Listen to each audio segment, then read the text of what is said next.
Bismillahirrahmanirrahim.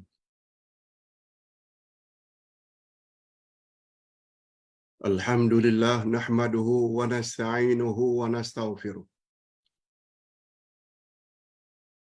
Wa na'udzu billahi min shururi anfusina wa min sayyiati a'malina. Man yahdihillahu fala mudilla lahu wa man yudlil fala hadiya lahu. Asyhadu an la ilaha illallah wahdahu la syarika lahu wa asyhadu anna Muhammadan abduhu wa rasuluh la nabiyya ba'dah. Allahumma salli wa sallim ala nabiyyina Muhammad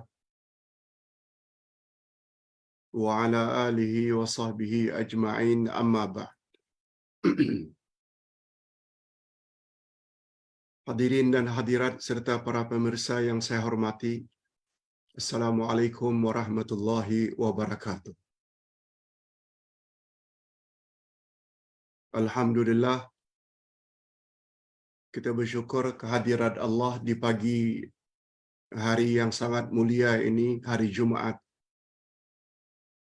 Hari yang penuh berkat, dengan berkat rahmat dan kasih sayang Allah, kita diberinya taufik untuk menambah ilmu pengetahuan agama yang berasaskan Al-Quran dan Sunnah Nabi sallallahu alaihi wasallam. Semoga semakin banyak ilmu pengetahuan kita tentang Al-Quran dan Sunnah,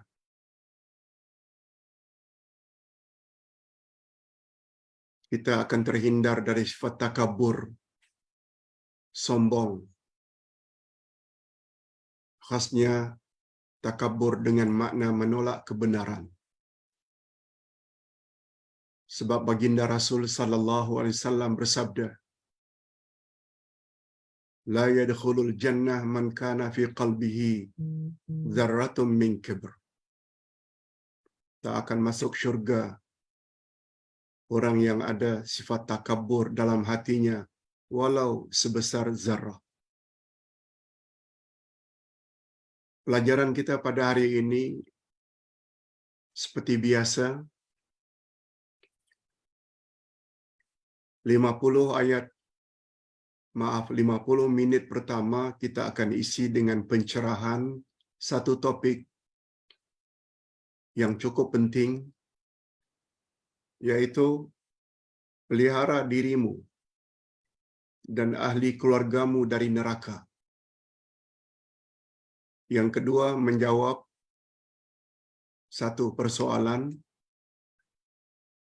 Dan yang ketiga, kita akan akhiri dengan doa. Nah, pada sesi yang pertama ini, di bawah tajuk, peliharalah dirimu dan ahli keluargamu dari api neraka. Merujuk ayat 6, 7,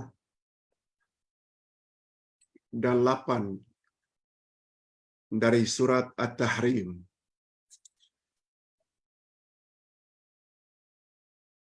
Kita baca satu ayat daripadanya.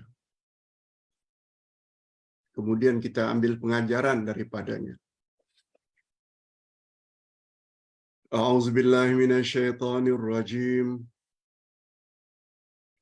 Ya ayyuhalladzina amanu qu anfusakum wa ahlikum nara wa quduhan nasu wal hijara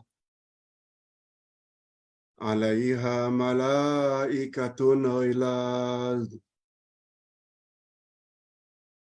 'alaiha malaikatun ghilazun shidad la ya'sunallaha ma amarahum wa yaf'aluna ma yu'marun.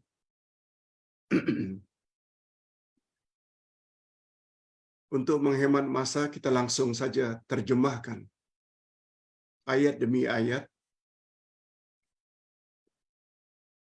Terjemah harfiah dulu. Hei orang-orang yang beriman, peliharalah dirimu dan ahli keluargamu dari api neraka, yang bahan bakarnya terdiri daripada manusia dan batu.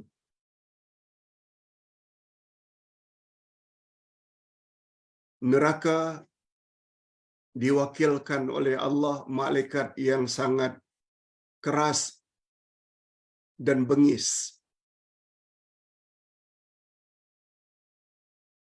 Para malaikat itu tidak pernah berbuat durhaka terhadap Allah. Dan mereka bersedia melaksanakan apa saja yang Allah suruh. Langsung saja kita teruskan dengan terjemah ma'nawiyah atau tafsiran. Ayat tersebut diawali dengan ya ayyuhalladzina amanu. Ini bermakna ayat ini ditujukan khas untuk orang-orang yang beriman.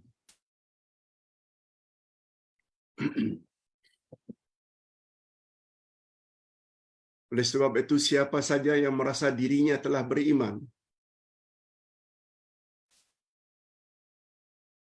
mesti merasa terpanggil dengan ayat ini. Ayat ini tidak diawali dengan ya ayuhan nas, hei semua manusia. Nah, kalau semua manusia termasuk orang kafir,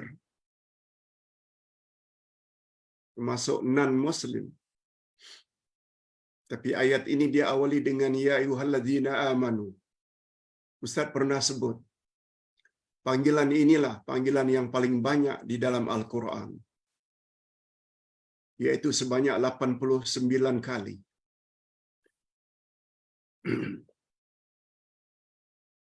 Jika Anda merasa diri sudah beriman, mesti terpanggil dengan ayat ini. Orang-orang yang beriman. Kata ulama tafsir, ini panggilan sayang dari Allah. Dengan panggilan lemah lembut, hei hamba-hambaku yang beriman. Seperti biasa, apa saja panggilan Allah mesti akan diikuti dengan suruhan atau larangan. Nah, dalam hal ini Allah suruh orang-orang beriman, qu anfusakum wa ahlikum nara. Peliharalah dirimu, jaga dirimu.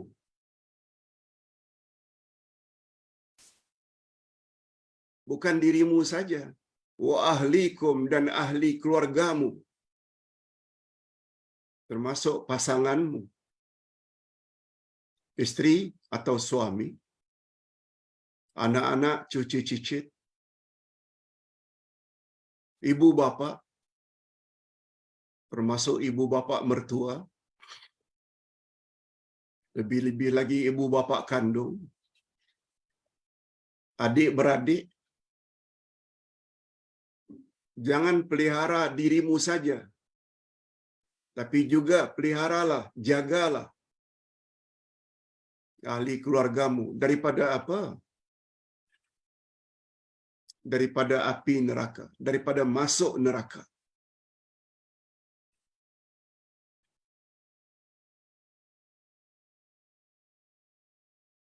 Yang neraka itu bahan bakarnya terdiri daripada manusia dan batu. Bahan bakar, kayu bakar api neraka itu manusia, maknanya terdiri dari orang-orang kafir. Mereka bagaikan kayu bakar. Sedangkan batu maksudnya batu-batu berhala yang mereka sembah. Patung-patung itu yang dibuat daripada batu, itu semua kelak berperanan sebagai kayu bakar dalam api neraka untuk membakar orang-orang yang banyak berbuat maksiat.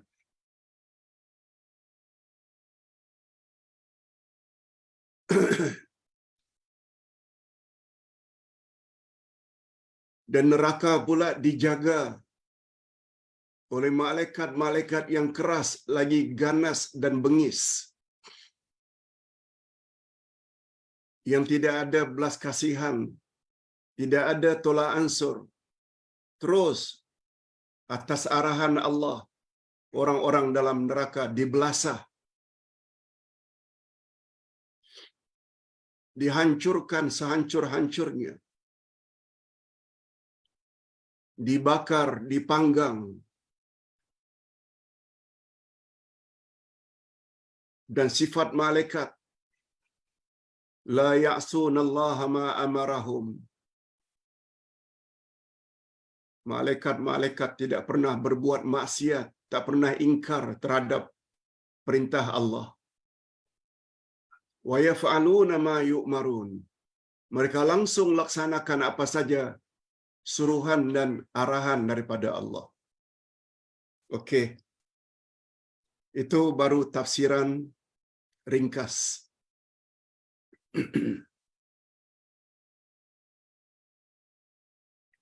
Apa dia tafsiran yang agak panjang, Pak Ustaz? Boleh. Ya ayyuhalladzina amanu, hei orang-orang yang beriman. Ayat ini istimewanya 4 ayat berturut-turut Allah memanggil. Ayat 6, ya ayyuhalladzina amanu. Ayat berikutnya nanti, ya ayyuhalladzina kafaru, hei orang-orang kafir. Ayat yang ke-8 seterusnya, ya ayyuhalladzina amanu lagi. Dan ayat yang ke-9, ya ayyuhan nabi. Tidak tertera di sini, tapi berturut-turut. Ayat 6, 7, 8, 9 diawali dengan ya ayyuha. Ayat 6, ya ayyuhalladzina amanu. Ayat 7, ya ayyuhalladzina kafaru. Ayat 8, ya ayyuhalladzina amanu. Sekali lagi. Baru ayat yang ke-9, ya ayyuhan nabi. Allahu Akbar. Orang-orang beriman dipanggil oleh Allah. Hei orang-orang yang beriman kepada Allah, beriman kepada Rasul, beriman pada hari akhirat. Semua kita tahu rukun iman yang 6. Iman pada Allah, iman pada malaikat, iman pada Rasul, iman pada kitab, iman pada hari akhirat, iman pada takdir. Jangan lupa petang nanti jam 5.30 kita ada kuliah bahagian akhir dari rukun iman yang kelima, yaitu iman pada hari akhirat. Mustahak untuk diikuti. Lalu apa kata Allah kepada orang-orang beriman? Ingat ya,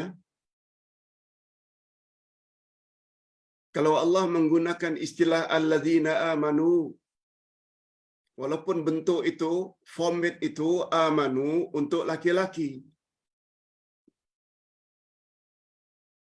Tapi kaedah dalam ilmu tafsir, bila Allah beri arahan kepada laki-laki, automatically termasuk wanita.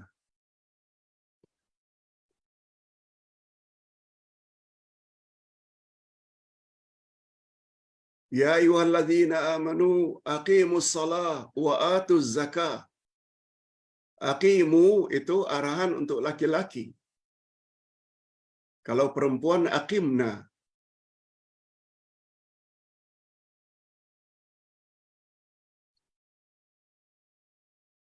Atu untuk laki-laki. Kalau perempuan ataina. Tapi ingat kaedah. Bila arahan itu untuk laki-laki, automatically termasuk di dalam yang wanita.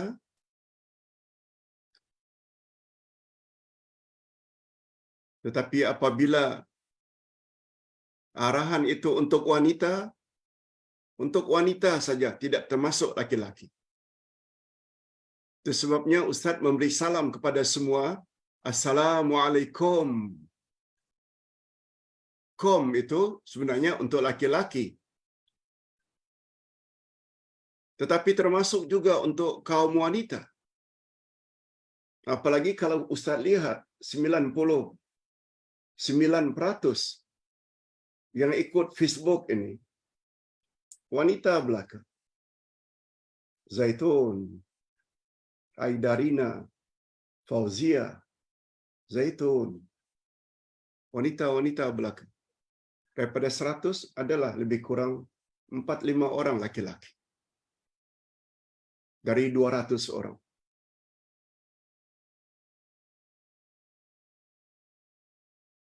Jangan kecil hati kalau Ustaz katakan Assalamualaikum.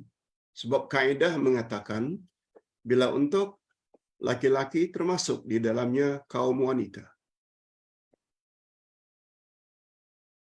Jadi kalau Allah menggunakan istilah ya ayyuhallazina amanu yang pada asalnya orang-orang beriman laki-laki, jangan wanita merasa oh kami tidak termasuk ya Pak Ustaz. Kalau ada pandangan macam itu, maknanya dia tidak belajar tafsir.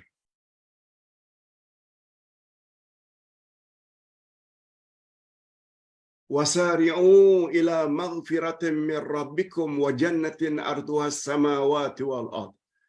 Bersegeralah kamu, hei kaum laki-laki, memohon ampunan Allah dan syurga yang lebarnya saja bagaikan syurga dan bagaikan jarak langit dan bumi. Ayat 133 Ali Imran. Bukan itu untuk laki-laki saja, termasuk wanita. Okey. Kalau kita faham kaedah tersebut, ini bermakna panggilan Allah bukan hanya untuk orang-orang beriman lelaki saja, termasuk wanita. Qu anfusakum. Lagi-lagi arahan untuk laki-laki. Bukan bermaknanya peliharalah dirimu, hei laki-laki saja, mukminin saja, termasuk juga mukminat. Jaga dirimu. Wa ahlikum, dan ahli keluargamu. Kom, lagi-lagi wanita, lagi-lagi lelaki. Allah tidak sebut wa ahlikunna, ahli keluargamu, wahai para wanita. Tak perlu. Bila kita dah faham kaedah itu. Maknanya, ibu-ibu,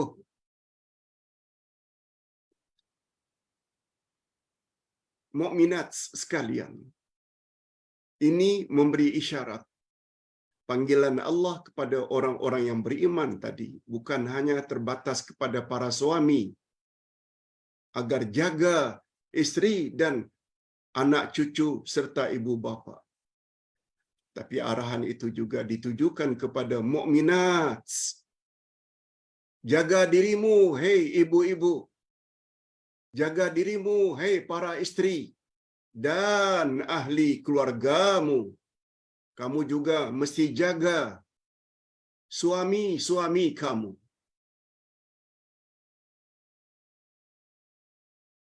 Apalagi akhir-akhir zaman ini yang banyak menuntut ilmu, mendengar ceramah agama, karena mereka relatif lebih banyak masa kosong untuk menuntut ilmu. Sedangkan suami sibuk mencari rezeki. Jangan ilmu yang kamu perolehi untuk memperbaiki akidah dan ibadat kamu saja. Kamu juga mesti sampaikan kepada suami-suami kamu.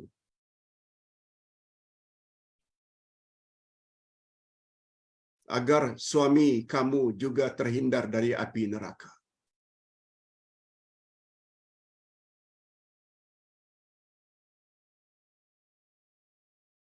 Jangan kira para isteri tidak ada kewajiban untuk membimbing suami. Walaupun pada asalnya adalah kewajiban suami untuk membimbing isteri, tapi berdasarkan keumuman ayat ini, isteri andai kata dapat ilmu sehingga menjadi relatif baik akidahnya, tauhidnya, relatif baik cara ibadatnya. Bila nampak suami agak menyimpang daripada ajaran Allah dan Rasul, isteri wajib menegur. Walaupun dengan cara lemah lembut. Sampaikan. Ustaz tahu, tidak semua suami yang suka ditegur oleh isteri. Sebab laki-laki biasanya ego. Kadang-kadang sombong. Seperti istilah orang-orang kita, sombong-sombong bodoh. Ilmu kurang, tapi tak mau ditegur. Itu bermakna ada sifat takabur. Pandai-pandailah isteri approach. Ikut sunnah Nabi. Yassiru wala tu'assiru. Permudahkan, jangan dipersulit. Qarribu wala tunaffiru. Approach, rangkul, jangan sampai mereka lari daripada kebenaran. Perlahan-perlahan. Tengok timing yang sesuai. Namun menegur tetap wajib menegur. Nah, sekarang timbul persoalan. Macam mana cara Pak Ustaz supaya diri ini terhindar daripada api neraka? Jawabnya senang saja. Taat saja pada Allah dan Rasul. Yang pertama sekali, mantapkan iman. Yang kedua, perbanyakkan amal saleh. Hakikat ini boleh kita lihat dari firman Allah Subhanahu wa taala pada ayat yang ke-10 dan 11 dari surat Shaf. Coba lihat muka surat 1, 2, 3. Ya ayyuhallazina amanu hal adullukum ala tijaratin tunjikum min azabin alim. Hei orang-orang yang beriman, maukah kamu aku ajarkan sesuatu cara supaya terhindar dari api neraka? Langsung Allah sendiri sebut caranya. Tu'minuna billahi wa rasulih. Kamu mesti beriman pada Allah dan Rasulnya. Satu, iman. Wa tujahiduna fi sabilillahi bi amwalikum wa anfusikum. Dan kamu bersungguh-sungguh di jalan Allah dengan hartamu dan dengan dirimu. Maknanya amal saleh. Kadang-kadang dengan sedekah, dengan infak, dengan wakaf, dengan sumbangan, itu harta. Kadang-kadang dengan diri. Salat, berjamaah, menghadirkan diri dalam majlis ilmu, itu diri. Semuanya itu amal saleh. Lalu apa kata Allah bila dua itu ada pada seseorang, yaitu iman yang mantap terhadap Allah dan Rasul, yang kedua diikuti dengan amal saleh? Apa kata Allah? Zalikum khairul lakum in kuntum ta'lamun. Yang demikian itu baik bagimu sekiranya kamu tahu. Itu cara. supaya terhindar dari api neraka.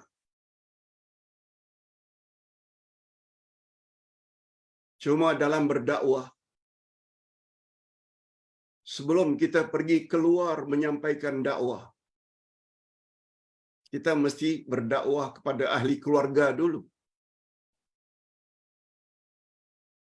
Ini sungguh banyak ayat-ayat yang menyebutkan wa'mur ahlaka bisalati wastabir 'alaiha. Suruh ahli keluargamu mendirikan salat dan sabar terhadap mereka. Surat Taha 132. Surat Syu'ara ayat 214. Wa anzir ashiratakal aqrabin. Beri peringatanlah kepada kerabat-kerabatmu yang terdekat. Ya. Sebelum kita selamatkan orang lain, selamatlah keluarga dulu. Sebabnya dalam kaedah ilmu dakwah,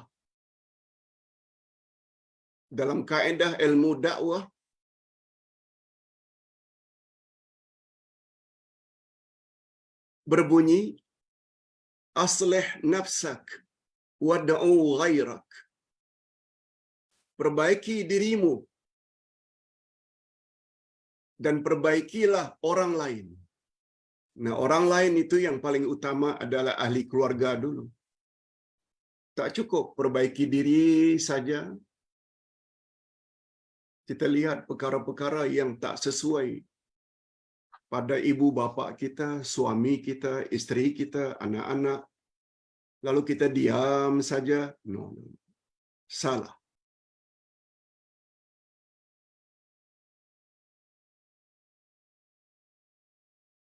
Itu sebabnya Ustaz selalu sebut,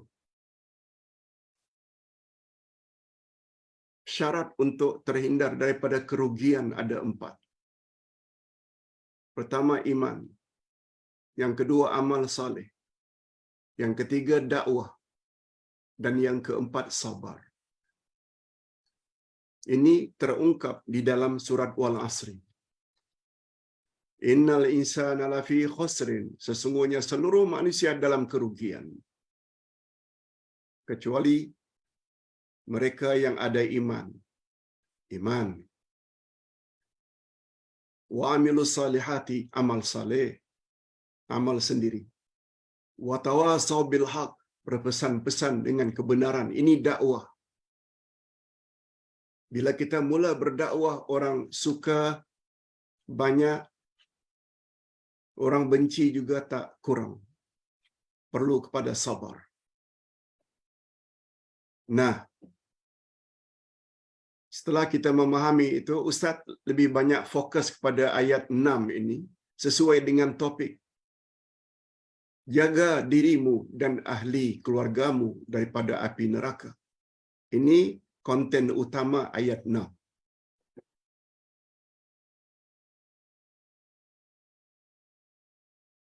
Lalu ayat tersebut diakhiri dengan alaiha malaikatun ghilazun syidad la ya'sunallaha ma amarahum wa yaf'aluna ma yu'marun.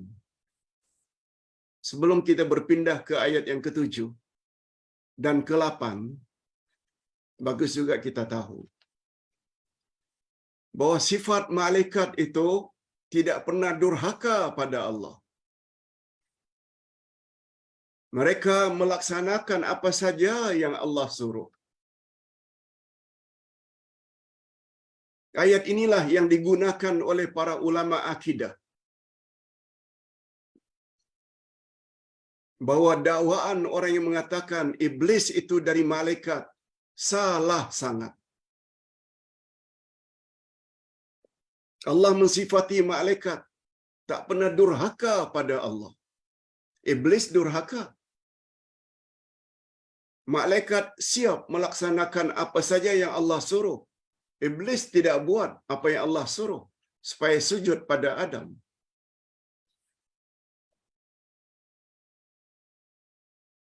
Iblis itu jin, bukan malaikat. Itu bukan sifat malaikat. Apalagi Allah Subhanahu wa taala sebut dengan jelas pada ayat 50 surat Al-Kahfi.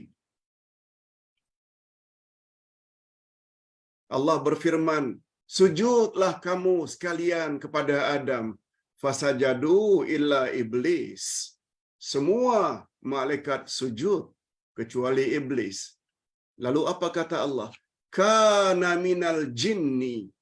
Iblis itu berasal daripada jin. Fafasaka an amri rabbih. Dan dia tidak patuh terhadap arahan Tuhannya. Fasik, durhaka terhadap perintah Tuhannya. Allah suruh sujud, dia tak mau sujud.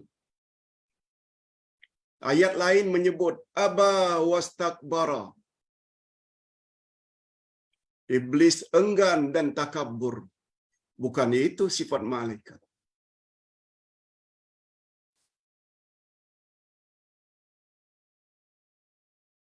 Semua pendapat-pendapat semacam itu karena belajar akidah tidak dari Al-Quran.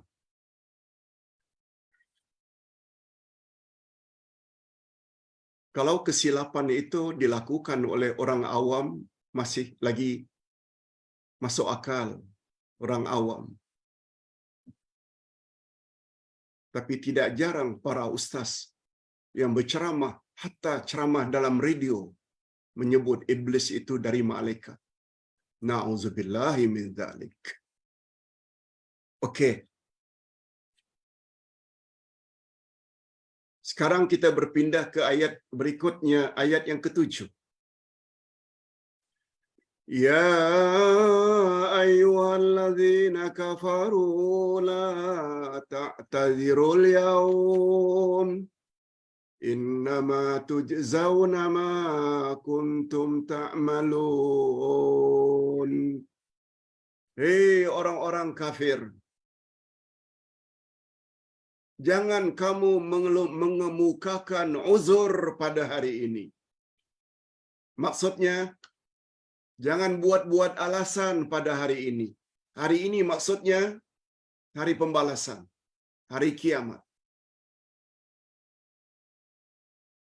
Ustaz ulang sekali lagi terjemahan harfiahnya. Ya ayyuhalladzina kafaru.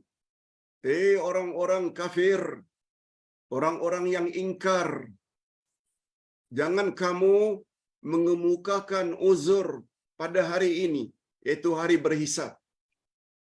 Lalu Allah sebut apa sebabnya.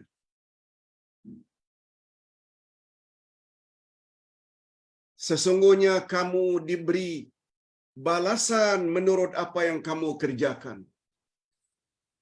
Innama tujzauna ma kuntum ta'malun.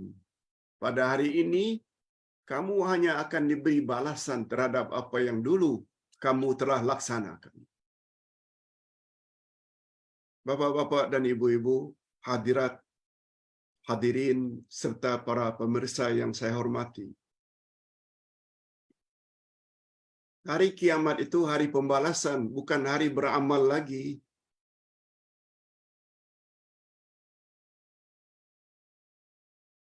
Malah bukan pada hari kiamat saja. Di alam barzakh pun, alam kubur, kita akan dibalas. Cuma bezanya, alam kubur dengan alam akhirat. Alam kubur masih lagi ada peluang untuk penambahan amalan. Hari akhirat tidak. Apa maksud Ustaz? Itu sebabnya kuliah semalam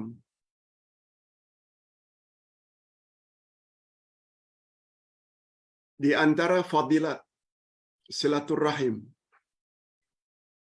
Siapa yang ingin agar umurnya panjang dan murah rezeki, hendaklah dia menghubungkan silaturrahim.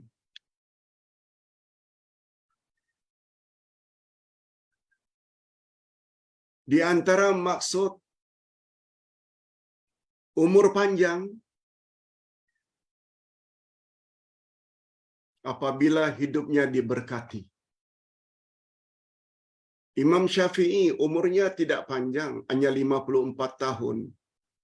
Tapi berkat karyanya menulis, ijtihadnya, memberi pandangan-pandangan. Sampai hari ini banyak followersnya.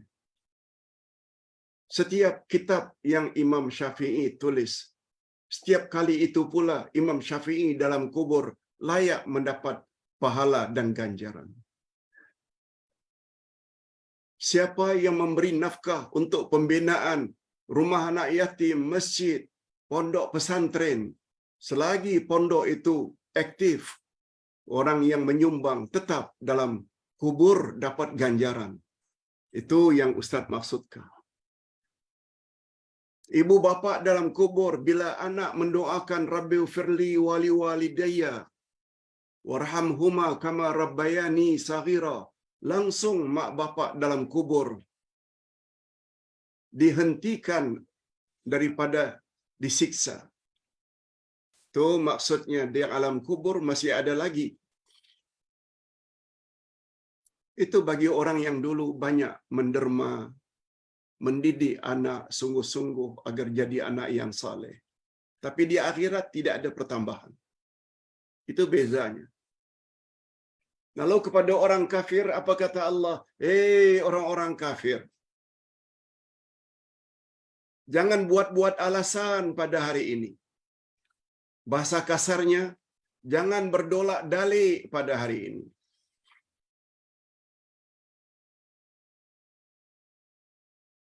Ya Allah, kami minta maaf sebab kami tak tahu. Akan dijawab, mengapa tak mau belajar dulu ketika di dunia? Bukankah dalam PKP boleh belajar dari rumah? Buka saja handphone, buka saja laptop, buka saja televisyen, langsung dapat dari rumah tanpa pergi jauh-jauh. Mengapa malas? Kami tak tahu, ya Allah. Mengapa tak tanya? Kan ada ustaz dulu yang bersedia menjawab. Mengapa tak mau tanya? Langsung. Panggilan ya ayyuhalladzina kafaru, jangan salah faham. Dia bukan khas untuk orang kafir.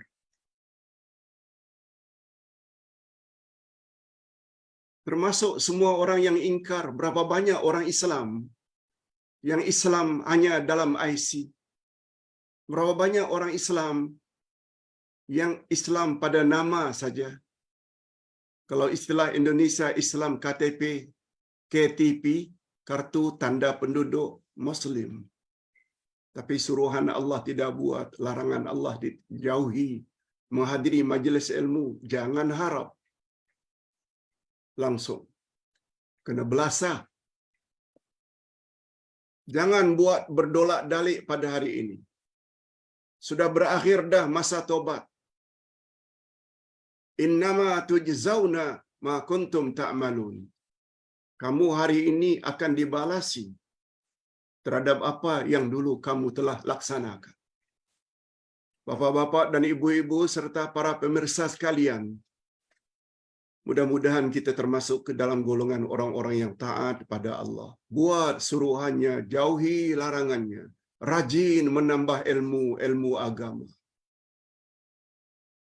Senantiasa memperbetulkan pegangan kita.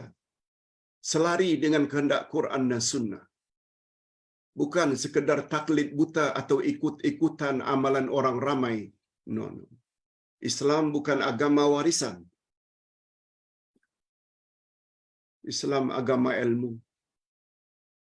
Referensi utama Islam yang menjamin seseorang tidak akan sesat, Quran dan Sunnah. Itu sebabnya buku seperti ini perlu dibuat. Perlu dibaca, difahami. Kemudian Pada ayat yang terakhir, ayat yang ke-8, sekali lagi Allah panggil orang-orang yang beriman. Allahu Akbar. Untuk pengetahuan bapak-bapak sekalian, ya ayyuhallazina amanu disebut oleh Allah sampai 89 kali.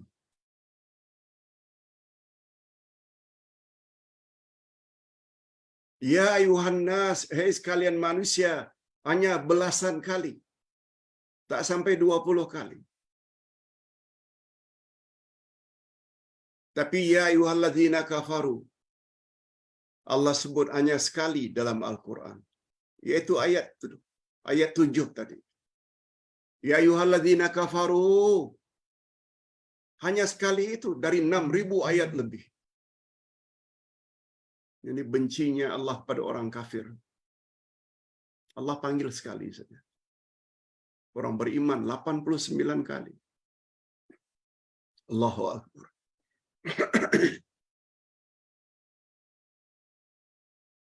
Ya ayuhan Nabi beberapa kali.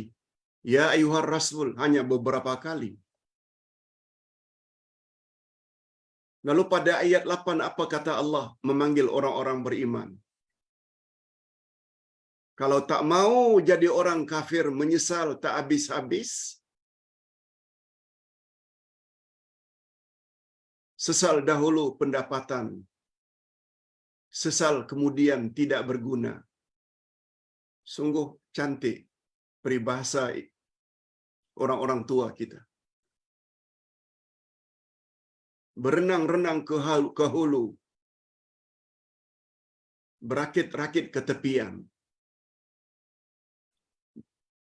Berakit-rakit ke hulu, berenang-renang ke tepian. Bersakit-sakit dahulu, bersenang-senang kemudian. Allahu Akbar. Apa kata Allah? Kalau selama ini kita tergolong ke dalam muslimat yang tidak begitu taat, no problem. Ya ayyuhallazina amanu tubu ilallahi taubatan nasuha. Hei orang-orang yang beriman, bertobatlah kamu kepada Allah dengan tobat nasuha. Asa rabbukum an yukaffira ankum sayyiatikum wa yudkhilakum jannatin tajri min tahtihal anhar.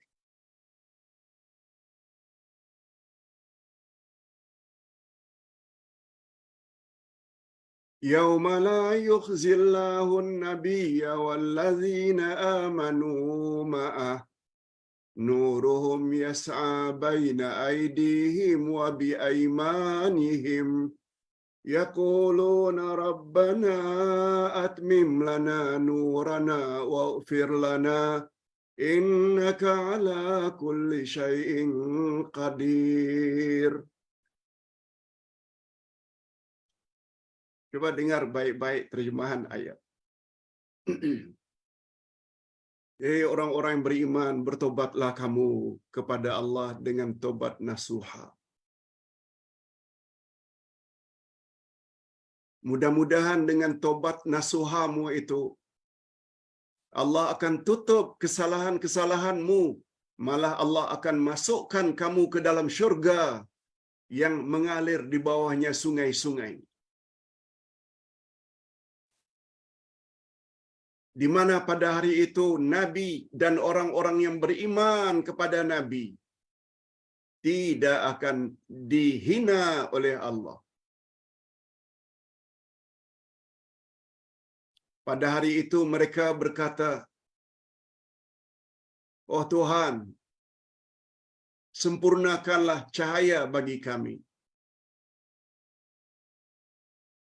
Ampunkanlah dosa-dosa kami. Sesungguhnya Engkau Maha berkuasa terhadap segala sesuatu." Okey, kita ulas sedikit ayat ini. Lagi-lagi Allah panggil dengan panggilan sayang. Orang-orang beriman,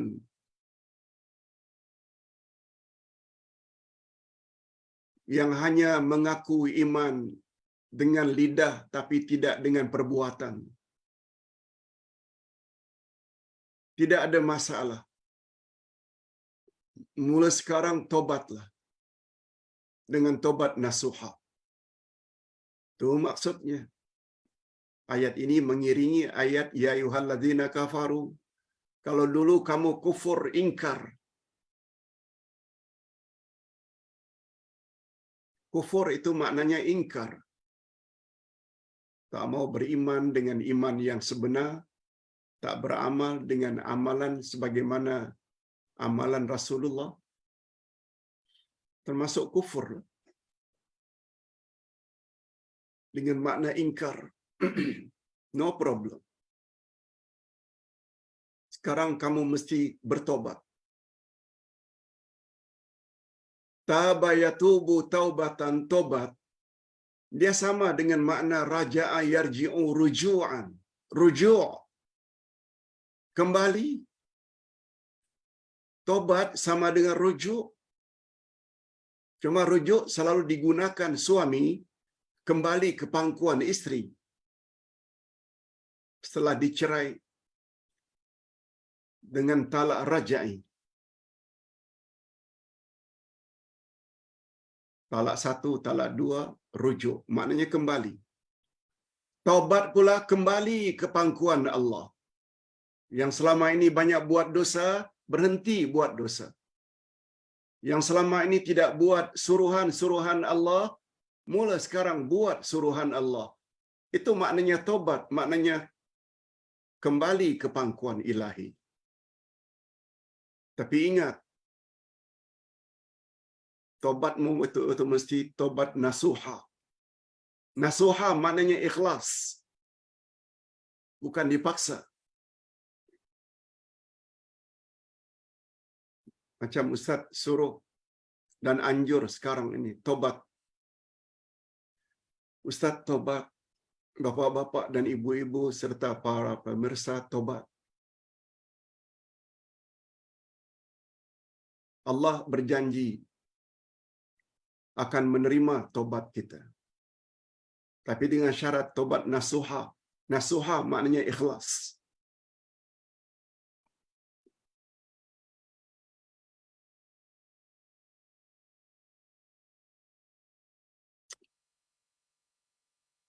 Tobat nasuha ada 3 syaratnya. Pertama, kita tinggalkan seperti peminum arak. Tinggalkan arak. Itu satu. Yang kedua, nadam. Menyesal. Dulu terlalu ikut hawa nafsu. Dan yang ketiga, azam. Janji dengan kuat. Tekad dalam hati. Tidak akan mengulanginya lagi. Pernah percaya kepada ramalan bomo. Pernah pakai tangkal. Pernah percaya cakap dukun. Tobat. Tinggalkan. Jangan datangi dukun lagi. Menyesal dulu tidak tahu. Atau terlalu ikut hawa nafsu. Yang ketiga, azam. Tidak akan mendatangi mereka lagi. Kalau dukun tersebut memang membawa ajaran-ajaran yang tidak senonoh. Itu makna tobat nasuha. Orang yang tobat nasuha ini Allah sebut dalam ayat. Asa rabbukum an yukaffira ankum sayyiatikum. Asa, walaupun makna asalnya mudah-mudahan, tapi asa dalam Al-Quran, kata ulama tafsir, maknanya wajib. Pasti Allah akan tutup dosa-dosamu. Sesuai dengan sabda Nabi, orang yang tobat daripada dosa-dosanya macam orang yang tidak ada dosa lagi. Allahu Akbar. Itu kelebihan tobat. Bukan hanya dosa-dosanya dihapuskan, malah Allah ganti dengan amal-amal saleh untuknya. Malah dalam Al-Quran disebut, wa yudkhilakum jannatin tajri min tahtihal anhar. Orang yang telah banyak berbuat dosa itu bila dia dah tobat, Allah terima tobatnya dan Allah masukkan dia ke dalam syurga yang mengalir di bawahnya sungai-sungai. Mengalir di bawahnya sungai-sungai.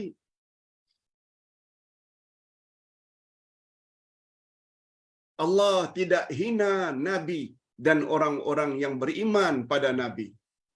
Jadi Allah angkat derajat Nabi, bukan Nabi saja. Walladzina amanu ma'ah, dan orang-orang yang beriman pada Nabi. Ini kita yang berpegang teguh dengan sunnah Nabi, khasnya dalam berakidah dan beribadat. Kita akan mendapat penghormatan dan tak akan dihina oleh Allah di akhirat nanti. Nuruhum yas'a baina aydihim. Cahaya mereka menerangi mereka sehingga ketika meniti siratal mustaqim lancar sampai ke destinasi dan selanjutnya masuk syurga. Yaqulun, mereka berdoa, mereka berkata, Rabbana atmim lana nurana faghfir lana waghfir lana. Ya Allah, sempurnakanlah cahaya untuk kami, ampunkanlah kami. Mengapa mereka minta supaya cahaya untuk mereka disempurnakan? Sebab kata ulama tafsir ketika itu, ketika akan meniti siratal mustaqim, Allah padamkan cahaya dari orang-orang kafir dan orang-orang munafik. Allah cabut sehingga mereka meniti siratal mustaqim dalam keadaan gelap. Akhirnya mereka terjatuh dan menunggu neraka. Atas sebab itu, orang-orang beriman takut cahaya untuk mereka dicabut oleh Allah sebagaimana Allah cabut untuk orang-orang kafir dan munafik. Itu sejarahnya. Tapi doa ini juga bagus diamalkan ketika di dunia lagi. Jangan lupa doa ini. Pendek saja. Rabbana atmim lana nurana waghfir lana. Ya Allah, sempurnakanlah cahaya untuk kami dan ampunkanlah dosa-dosa kami, karena Engkau Maha berkuasa terhadap segala sesuatu. Bapa-bapa dan ibu-ibu, cukup 50 minit sebagaimana yang kita cadangkan tadi untuk sesi yang pertama. Pada kesempatan ini Ustaz nak jawab satu soalan saja. Walaupun ada beberapa soalan, tetapi soalan yang Ustaz nak jawab ini masih banyak lagi orang-orang yang terkeliru, termasuk para ustaz.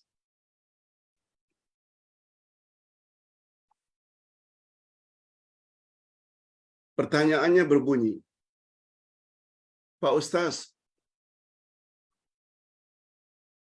betulkah tasyahud dalam salat kita itu? At-tahiyyatul mubarakatus salawatut tayyibatu lillah. Assalamu alayka ayuhan nabi wa rahmatullahi wa barakatuh. Assalamu alayna wa ala ibadillahi salihin. Asyhadu an la ilaha illallah wa asyhadu anna Muhammadar Rasulullah. Okey. Betulkah Pak Ustaz bahagian itu tu tasyahud atau orang panggil juga dengan tahiyat ada kaitannya dengan peristiwa Isra dan Mi'raj?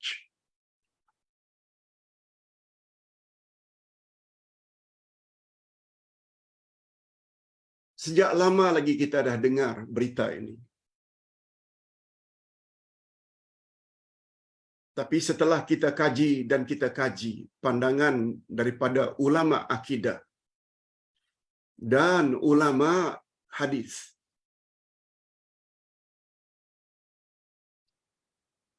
bahwa riwayat yang menyebutkan tasyahud dan hubung kaitnya dengan peristiwa Isra dan Mi'raj tidak ada kaitan langsung.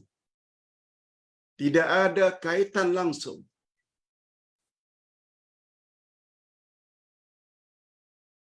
Sebenarnya Ustaz dah jawab dah 2 kali.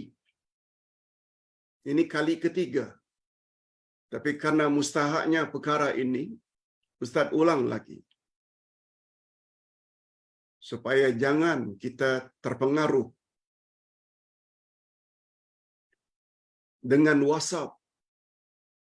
Anda perlu tahu, baca sampai habis. Sebab perkara ini sangat berguna menyebut tentang kehebatan Nabi Muhammad sallallahu alaihi wasallam. Lalu dibawalah cerita. Hadirin dan hadirat, kita tak nafikan Nabi Muhammad sallallahu alaihi wasallam adalah penghulu semua nabi. Penghulu semua rasul. Sehingga mendapat gelaran Sayyidul Anbiya'i wal Mursalin, penghulu semua nabi dan semua rasul. Tapi dalam meyakini kehebatan baginda, jangan melampau. Jangan berlebih-lebihan. Kita mesti adil. Adil maknanya meletakkan sesuatu pada tempatnya. Jangan dikurangi hak baginda dan in the same time juga jangan melampau-lampau. Nabi Muhammad sallallahu alaihi wasallam dalam hadis sahih menegur, la tutruni kama ataratin nasara banu Maryam.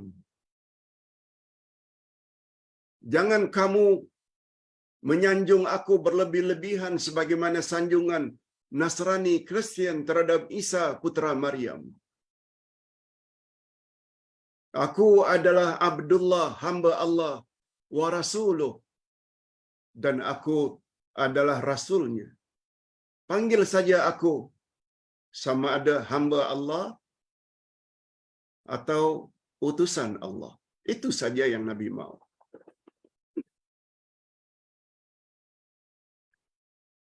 Mengaitkan tasyahud yang membawa makna.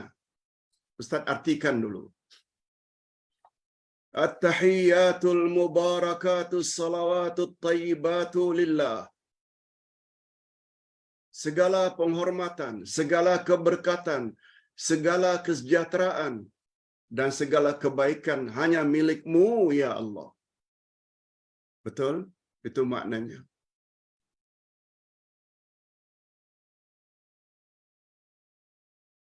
Lalu sambungannya, Assalamu alayka ayuhan Nabi wa rahmatullahi wa barakatuh. Selamat sejahtera untukmu wahai Nabi. Semoga kamu mendapat rahmat dan keberkatan. Disambung lagi, Assalamu alayna wa ala ibadillahi salihin. Keselamatan jangan engkau berikan hanya padaku, tapi beri jugalah kepada hamba-hamba yang saleh, sama ada yang berada di langit atau di bumi. Tolong ya Allah, berilah keselamatan untuk semua hamba-hamba-Mu yang saleh.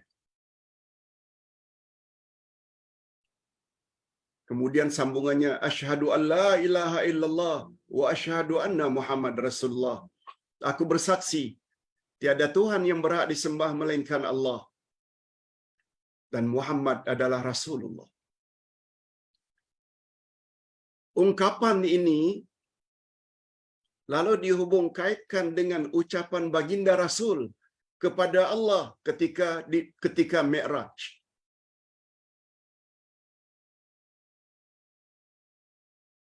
Hadirin dan hadirat serta para pemirsa yang saya hormati.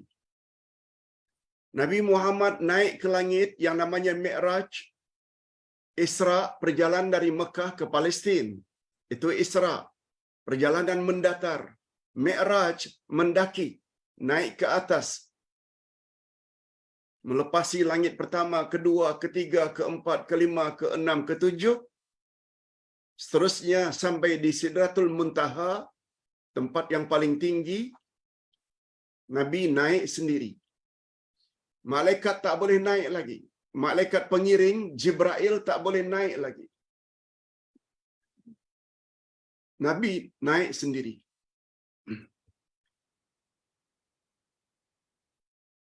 Kisah Mi'raj sampai di situ betul. Sahih.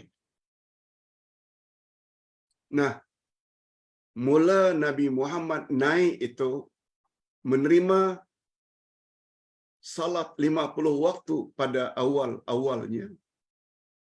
Ini yang banyak ditambah-tambah. Kononnya, ini dia. Kononnya, begitu Nabi Muhammad sampai di hadapan Allah,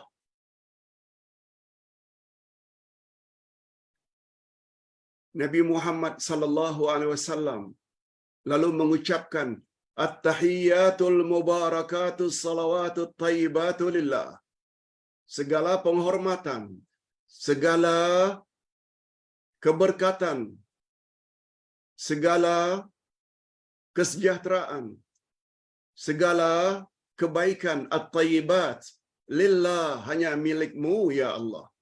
Itu dikatakan ucapan Nabi kepada Allah, memuji Allah.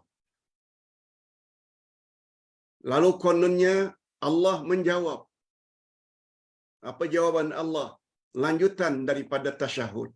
Assalamualaikum ayuhan nabiyyu wa rahmatullahi wa barakatuh. Kononnya itu jawaban daripada Allah setelah Allah mendapat sanjungan daripada Nabi, At-tahiyyatul mubarakatus salawatut thayyibatu lillah. Lalu dijawab oleh Allah untuk Nabi, selamat sejahtera untukmu. Assalamualaikum ayuhan nabi wa rahmatullahi wa barakatuh. Salam, rahmat, berkat untukmu wahai Muhammad. Setelah mendapat ucapan itu daripada Allah, Assalamualaikum ayuhan nabi wa rahmatullahi wa barakatuh, Nabi sambut lagi salam Allah itu, Assalamu ala ibadillahi salihin. Assalamu alaina wa ala ibadillahi salihin. Salam untuk kami semua dan salam untuk hamba-hambamu yang saleh. Itu ucapan Nabi lagi kepada Allah. Seolah-olah tidak menggambarkan Nabi ingat pada umatnya di dunia, di bumi. Ya Allah, kalau engkau ingin memberi keselamatan, kesejahteraan, jangan hanya untukku saja. Bagi jugalah untuk kami semua, untuk umatku, dan semua hamba-hambamu yang saleh di langit dan di bumi. Tidak menunjukkan hebatnya Nabi Muhammad sallallahu alaihi wasallam dan kasihnya kepada umat. Mendengar itu jawaban Nabi, Assalamu alaina wa ala ibadillahi salihin, lalu malaikat-malaikat yang dikatakan mendengar walaupun mereka berada di bawah Sidratul Muntaha, semuanya mempersaksikan, asyhadu an la ilaha illallah wa asyhadu anna Muhammadar Rasulullah. Malaikat tidak berada bersama Nabi, sebab malaikat tidak boleh naik mengatasi Sidratul Muntaha, tapi dikaitkan itu adalah ucapan atau syahadat dari para malaikat. Kami bersaksi tiada Tuhan yang berhak disembah melainkan Allah, dan kami bersaksi Muhammad adalah Rasulullah. Ringkasnya, mengaitkan bacaan tasyahud atau tahiyat tersebut dengan peristiwa Isra' dan Mi'raj tidak ada asas sama sekali. Tidak ada riwayat-riwayat yang sahih yang menyebut tentang Isra' Mi'raj menambah peristiwa atau tasyahud itu berasal dari Isra' dan Mi'raj.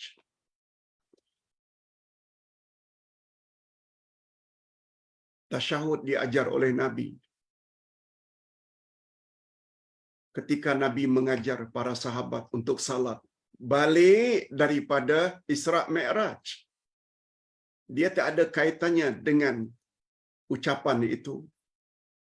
Apa yang berlaku di antara Allah dengan Nabi Muhammad di atas Sidratul Muntaha. Tak ada.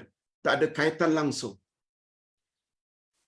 Sampai dikatakan Nabi mengajar tasyahud kepada para sahabat sama dengan baginda mengajar sahabat-sahabat ayat-ayat atau surah-surah Al-Quran. Ustaz kira cukup itu sebagai panduan. Oleh sebab itu bila kita dapat WhatsApp atau posting seperti itu, tolong jangan disebar-sebarkan. Sebab itu bermakna kita telah menyebarkan ajaran-ajaran yang palsu yang tidak ada asas dari Nabi Muhammad sallallahu alaihi wasallam. Ustaz kira ini dulu yang dapat Ustaz sampaikan. Sebelum kita doa, Ustaz ingin ingatkan sekali lagi, jangan lupa petang nanti ada bahagian keempat dari iman kepada rukun iman yang kelima, iaitu iman pada hari akhirat. A'udzubillahi minasyaitonirrajim. Bismillahirrahmanirrahim. Alhamdulillahirabbil alamin wassalatu wassalamu ala asyrafil anbiya'i wal mursalin wa ala alihi wa sahbihi ajma'in. Rabbana ighfir lana dzunubana wa liwalidina warhamhum kama rabbawna shighara. Ya Allah, ampunkanlah dosa kami dan dosa kedua ibu bapa kami, dan cucurilah mereka rahmat-Mu ya Allah sebagaimana mereka telah didik kami sejak dari kecil. Rabbana hab lana min azwajina wa dzurriyyatina qurrata a'yun waj'alna lil muttaqina imama. Ya Allah, berilah kami pasangan hidup dan zuriat keturunan yang menyedapkan pandangan mata dan hati kami. Dan jadikanlah kami pemimpin bagi orang-orang yang bertakwa. Rabbana walli umurana khiyarana wala tuwalli umurana syirarana. Ya Allah, angkatlah pemimpin-pemimpin yang akan mengurus urusan kami dari kalangan orang-orang yang baik dari kalangan kami. Janganlah Engkau angkat pemimpin-pemimpin kami orang-orang yang jahat dari kalangan kami. Ya Allah, pada hari ini kami telah belajar ayat 6 hingga 8 dari surat At-Tahrim di bawah tajuk peliharalah dirimu dan ahli keluargamu dari api neraka. Sungguh banyak pengajaran yang dapat kami ambil dari 3 ayat tersebut. Yang pertama, agar kami terhindar daripada azab api neraka, kami mesti perkemaskan dan mantapkan iman kami kepadamu dan kepada Rasul-Mu, dan selanjutnya kami melakukan amal saleh. Yang kedua, kami perlu menyampaikan apa yang kami tahu kepada orang lain, terutama ahli keluarga kami, sama ada itu pasangan kami, ibu bapa dan anak-anak serta adik-beradik kaum kerabat kami, supaya kami sama-sama terhindar dari api neraka. Pembakar api neraka adalah manusia dan batu. Yang dimaksudkan manusia adalah orang-orang kafir dan batu adalah batu-batu berhala. Kau juga mensifati malaikat-malaikat tak pernah berbuat maksiat. Mereka siap melaksanakan apa saja yang Engkau suruh. Ini memberi makna bahwa iblis bukan dari kalangan malaikat, tapi iblis adalah berasal dari makhluk jin yang durhaka terhadap perintah Tuhannya. Ya Allah, hindarkanlah kami daripada memiliki sifat orang-orang kafir, sebab pada hari kiamat nanti Engkau akan balas sesuai dengan amalan kami ketika di dunia. Ya Allah, berilah kami taufik-Mu untuk terdorong segera memohon ampun dan tobat dengan tobat nasuha, sebab kesan tobat nasuha, selain kesalahan kami, Engkau akan tutup Kau juga akan masukkan kami ke dalam syurga yang mengalir di dalamnya sungai-sungai. Engkau tidak akan hina Nabi dan orang-orang yang beriman pada Nabi di akhirat nanti. Allahumma atmim lana nurana waghfir lana. Ya Allah, sempurnakanlah cahaya kami, khasnya ketika meniti siratal mustaqim, sehingga kami sampai ke destinasi dan layak memasuki syurga-Mu. Wa sallallahu ala nabiyyina Muhammad wa ala alihi wa sahbihi ajma'in. Subhana rabbika rabbil izzati amma yasifun. Wa salamun alal mursalin. Walhamdulillah rabbil. Subhanakallahumma wa bihamdik. Ashhadu an la ilaha illa anta. Astaghfiruka wa atubu ilaik. Wassalamualaikum warahmatullahi wabarakatuh.